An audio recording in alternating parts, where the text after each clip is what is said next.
اور رسول کا نائب جیسا وہ بٹھا دیتے ہو. تو کیسا ہونا چاہیے میرے نبی کا نائب؟ بے عیب ہونا چاہیے. جیسے میرا نبی بے عیب ویسے اس کا وصی بھی بے عیب ہونا چاہیے. اور یہی تو دوسرے میں ہم میں فرق ہے. ہم کہتے ہیں کہ مقام نبوت اور بڑھے اور بڑھے اور بڑھے، اس لیے ہم اس کی مسند پہ بے عیب آ کے بٹھاتے ہیں. تم کہتے نہیں، مقام نبوت اور گھٹے اور گھٹے اور گھٹے، اس لیے عیب دار لا کے بٹھا دیتے ہو.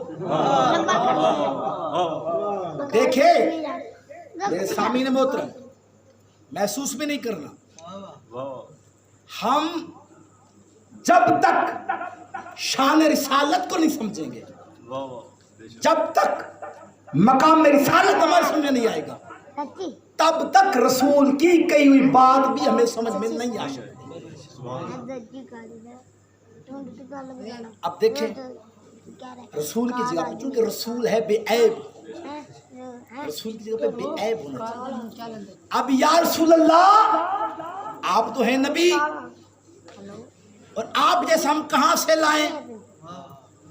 میں گیا مولویوں کے پاس، میں نے کہا آپ علماء ہیں، میں تو ادنا سا طالب علم ہوں، مجھے بتائیے نبی جیسا کہاں سے ملے گا؟ انہوں نے کہا کہ نبی ہماری طرح کا ہی تو تھا. میں وہیں سے میرا دماغ خراب ہو، میں نے کہا ان سے پوچھ نہیں. میں پھر گیا، میں فرشتوں کے پاس میں گیا کہ یہی بتائیں گے کہ نبی کیا ہے. جب انہیں پتا ہوگا کہ نبی کیا ہے، کہ نبی جیسا کون ہے، انہی سے پتہ چلے گا. جب مجھے پتہ چل جائے گا کہ فلاں بندہ نبی جیسا ہے، جیسے نبی بے عیب ہے یہ بھی بے عیب ہے، پھر میں اسے نبی کی جگہ پہ بٹھاؤں گا. جب میں گیا مولویوں کے پاس، وہاں سے میں کوئی مطمئن نہ ہو سکا. پھر میرے ذہن میں آیا کہ میں نے کہا یار محمد مصطفیٰ بھی نبی، آدم سے عیسیٰ تک یہ سارے بھی نبی، تو نبیوں کو پتہ ہوگا کہ نبی کیا ہوتا ہے. پھر جب میں نبیوں کی بارگاہ میں گیا، اچانک میرا ذہن جو ہے نا وہ میدان محشر میں پہنچا. عالم تخیل میں نے دیکھا آواز آ رہی تھی نفسی نفسی. میں نے یوں سر اٹھا کے دیکھا تو جناب آدم کھڑے تھے اور کہہ رہے تھے نفسی نفسی، پروردگار مجھے بچا مجھے بچا. پھر ادھر سے آواز آئی نفسی نفسی، یوں دیکھا تو جناب عیسیٰ کھڑے تھے، پروردگار مجھے بچا. کہتے ہیں نا کہ میدان قیامت میں نفس نفسی کا عالم ہوگا، ہر کسی کو پڑی پڑی ہوگی، کہتے ہیں نا. پھر آواز سنائی دی نفسی نفسی، دیکھا موسیٰ. پھر آواز آئی نفسی نفسی، دیکھا عیسیٰ. پھر آواز آئی نفسی نفسی، دیکھا نوح. پھر آواز آئی نفسی نفسی، دیکھا ابراہیم. جہاں میں دیکھتا تھا آدم سے عیسیٰ تک ہر ایک کو اپنی اپنی پڑی ہے. پھر میں دیکھا اچانک آسمان کے نیچے تیرا نبی محمد مصطفیٰ کھڑا کر رہے امتی امتی، میری امت کو بچا، میری امت کو بخش. پھر وہیں میرے سمجھ میں آ گیا کہ نہیں بھائی یہ جتنے نبی ہیں یہ اور ہیں، یہ کوئی اور ہے. لہذا نبیوں سے مجھے پتہ نہ چلا کہ یہ کیا ہے، یہ کیسا ہے. پھر میں ملائکہ کی بس میں گیا کہ آپ ہی بتائیے. کہ جبریل آپ تو سید الملائکہ ہیں، فرشتوں کے سردار ہیں، آپ کو پتہ ہوگا کیونکہ آپ وحی بھی لے کے جاتے رہتے ہیں، آپ بتائیے. پھر جب میں نے مسجد نبوی میں دیکھا تو یہی جبریل ایسے بیٹھا ہے جیسے پست ترین غلام اپنے آقا کے سامنے بیٹھا ہوتا ہے. میں نے کہا یہ تو میرے نبی کا غلام نکلا. اب غلام کیا جانے کہ آقا کیا ہوتا ہے. اب میں یوں شذب پریشان ہو کے سوچ ہی رہا تھا کہ کون ہوگا جو میرے نبی جیسا ہوگا. یہ اچانک نبی کی آواز ہے یا علی لہموں کا لہمی، یا علی جسموں کا جسمی، یا علی روحوں کا روحی، یا علی انتا منی و انا من کا. اے علی تیرا خون میرا خون، اے علی تیرا گوشت میرا گوشت، اے علی تو مجھ جیسا ہے میں تجھ جیسا ہوں۔ جب مجھے پتا چلا کہ یہ ہے نبی جیسا، یہ ہے نبی کی طرح، کیونکہ نبی خود فرما رہے یا علی انتا منی و انا منکا، اے علی تو مجھ سے ہے میں تجھ سے ہوں۔ کیا فرمایا؟ یا علی لحم کا لحم، یا علی جسم کا جسم، یا علی دم کا دم، یا علی روح کا روح، یا علی انتا منی و انا منکا، اے علی تیرا گوشت میرا گوشت، اے علی تیرا بدن میرا بدن، اے علی تیری روح میری روح، اے علی تیرا خون میرا خون۔ پھر آخر میں کہا اے علی تو مجھ جیسا میں تجھ جیسا۔ اچھا اس ایک حدیث میں نبی نے کتنی دفعہ کہا یا علی؟ 6 دفعہ کہا یا علی۔ کتنی دفعہ کہا؟ 6 دفعہ کہا یا علی۔ جو زیادہ سنت ادا کرنے والا ہے اس کا تو حق بنتا ہے کہ نبی نے 6 دفعہ کہا ہے تو چلو زیادہ ہی نہ صحیح، ایک دفعہ سنت سمجھ کے تو بھی تو کہنا یا علی۔ صلوات پڑھیں بلند آواز سے۔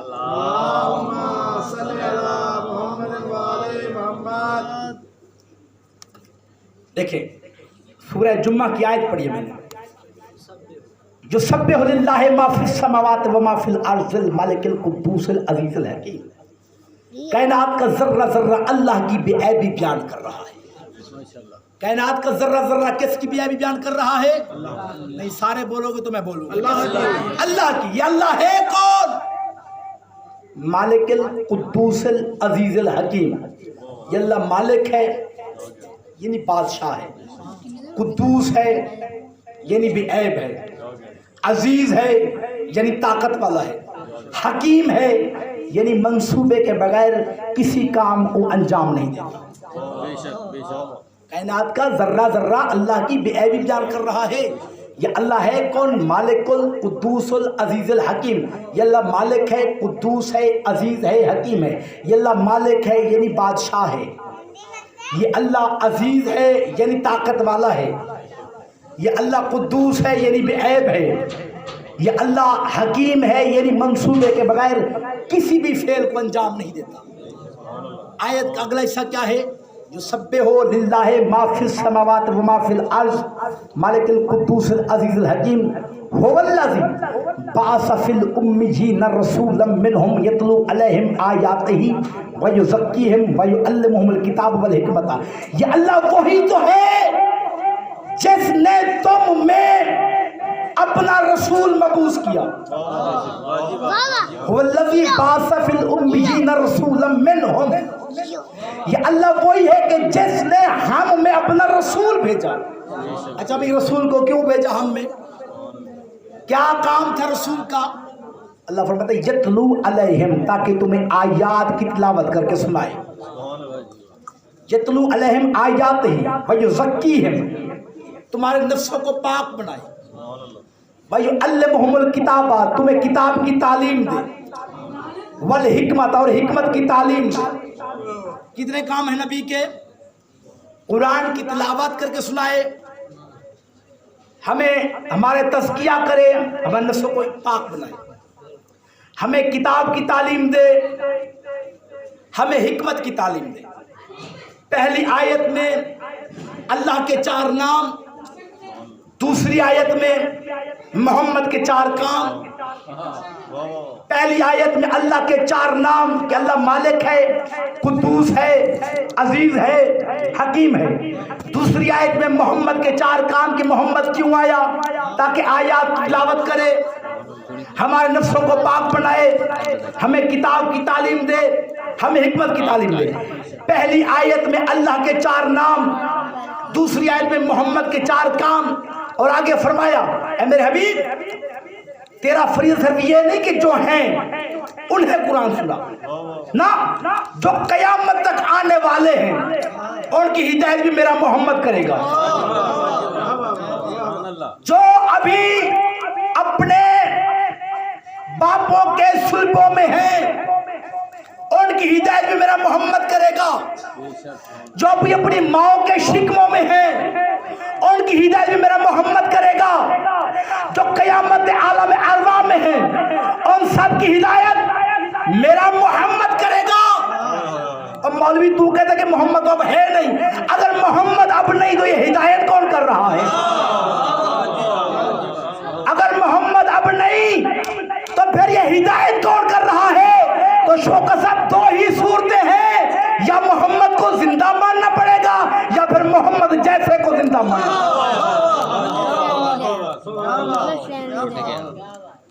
یا محمد کو زندہ ماننا پڑے گا یا محمد جیسے کو زندہ ماننا. کیونکہ قرآن کی آیت ہے کہ قیامت تک جو بھی آنے والا ہے اس کی ہدایت بھی میرا محمد کرے گا. اس کے نفس کو پاک میرا محمد کرے گا، اسے آیات میرا محمد سنائے گا. اب مولوی کہتے ہیں محمد اب ہے نہیں. اگر محمد اب نہیں ہے تو پھر یہ ہدایت کون کر رہا ہے؟ تو پھر دو ہی راستے ہیں، یا پھر محمد کو زندہ ماننا پڑے گا یا پھر کوئی ایک ایسا ہے جو محمد جیسا ہے اور ہدایت بھی کر رہا ہے.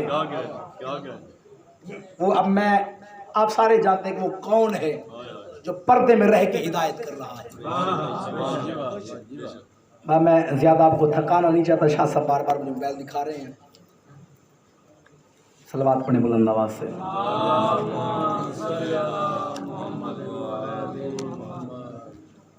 عزت جو بڑی تھی تو مصیبت بھی بڑی تھی. جو کچھ خالق نے آل محمد کو عطا کیا اسے فضائل کہتے ہیں، جو کچھ امت نے آل محمد کو عطا کیا اسے مصائب کہتے ہیں. فضائل جیسا آپ کا جی چاہا آپ نے سنا، لیکن ہر مجلس میں یہ گزارش کیا کرتا ہوں جب مصائب پڑھا جائے نا، غریبوں کا مصائب بیان ہو تو مصائب ہمیشہ غریب بن کے سنا کرو. کیوں؟ کیونکہ لاکھ دریا بھی علم کے بہا دیے جائیں نا تو جب تک آنکھوں میں نمی نہ اترے، جب تک آنکھوں کا غسل نہ ہو، جب تک 4 قطرے آنکھوں سے نہ ٹپکے آنسوؤں کے، ازارو اور کوئی راضی ہو یا نہ ہو، حسین کی مسافرہ پہن راضی نہیں.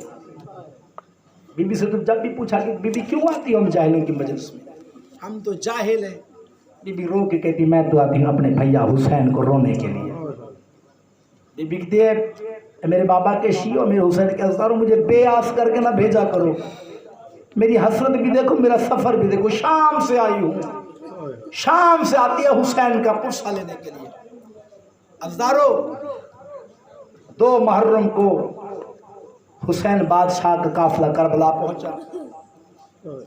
ازارو 2 محرم گزر گئی، 3 گزر گئی، 4 گزر گئی، 5 گزر گئی، آ گئی 6، 7 محرم کو پانی بند ہوا. ازارو جیسے ہی امام حسین کا قافلہ کربلا میں آیا تھا نا، دیکھیں حر کی امام حسین کے سامنے ویلیو ہی کیا تھی. امام حسین کے سامنے تو ایک عام سا انسان تھا نا حر، اور اس نے امام حسین کے گھوڑے کی لگام میں ہاتھ ڈالا اور کہا، صرف ہاتھ نہیں ڈالا، جھٹکا دے کر کہا فاطمہ کے لال میں آپ کو گرفتار کرنے آیا ہوں. آگے کریمی دیکھیے حسین بادشاہ کی. حسین فرماتے ہیں حر گرفتار کر لینا لیکن مجھے یہ پتا تیری زبان میں یہ لکنت کیوں ہے؟ حر کہتے ہیں میں پیاسا ہوں. جب کہا نا میں پیاسا ہوں، حسین کہتے ہیں عباس جلدی کر، مشکیں کھول دے، حر کو پانی پلا، حر کی سپاہیوں کو پانی پلا. عباس نے حر کو پانی پلایا، حر کی سپاہیوں کو پانی پلایا. عباس نے کہا مولا پانی تو اب بھی بہت زیادہ ہے. حسین نے فرمایا عباس بھائی تو دیکھ نہیں رہا گرمی کا موسم ہے، جن جانوروں پہ گھوڑوں پہ یہ بیٹھ کے آئے ہیں وہ بھی تو جانور ہیں، اللہ کی مخلوق ہیں، انہیں بھی تو پیاس لگی ہوگی، باقی پانی ان کے جانوروں کو ان کی سواریوں کو پلا دے. ازارو جناب عباس نے باقی پانی حر کی سواری کو اور ان کی سپاہیوں کی سواریوں کو پلا دیا. جناب عباس نے کہا مولا پانی اب بھی بچ گیا ہے. کہا عباس تو جانتے ہیں گرمی بڑی ہے، کربلا کا میدان ہے، بہت زیادہ گرمی ہے، ان کے جو کھود ہیں نا لوہے کے ہیں، یہ گرمی سے تپ کے ہوں گے، باقی پانی ان کے کھودوں پہ چھڑک دے. باقی پانی چھڑک دیا گیا. عباس نے کہا مولا اب بھی پانی زیادہ ہے. کہا کہ جو گھوڑے ہیں نا ان کے سم گرم ریت سے گرم ہو گئے ہوں گے، باقی پانی ان کے سونگوں پہ چھڑک دے۔ ہزاروں باقی پانی ان کے سونگوں پہ چھڑک دیا گیا۔ عباس نے کہا کہ مولا اب بھی پانی زیادہ ہے، کار کی زیروں پہ چھڑک دے۔ ہزاروں جتنا پانی مولا عباس نے ان کو پلایا۔ امام سے بتائیے اگر اتنا پانی حسین جمع کر کے رکھ دیتے تو کیا اصغر کے لیے پانی کا سوال کرتے؟ ہزاروں دیکھو کریمی دیکھو حسین ابن علی کی، اور اس وقت دشمن بن کے آیا، ہور کو پانی پلایا، لیکن جب آ گئی نا 9 محرم اور ہور آیا ہے عمر بن سعد کے پاس، اور عمر بن سعد سے کہا عمر بن سعد کیا یہ جنگ روک نہیں سکتی؟ کیا یہ جنگ ختم نہیں ہو سکتی؟ اس نے کہا ہور تو کیوں پوچھتا ہے؟ تو ہماری فوج کا سپہ سالار ہے، تو جرنیل ہے، تو کیوں پوچھتا ہے؟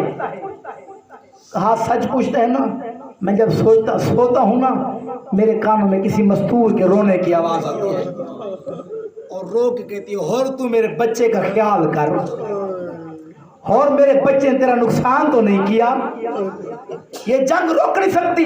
عمر بن سعد کہتے کہ اور ہمارے لیڈر کا حکم یہی ہے کہ گرفتار ہور کر کے لایا ہے، پہلا ہمرا بھی ہور سے کروایا جائے۔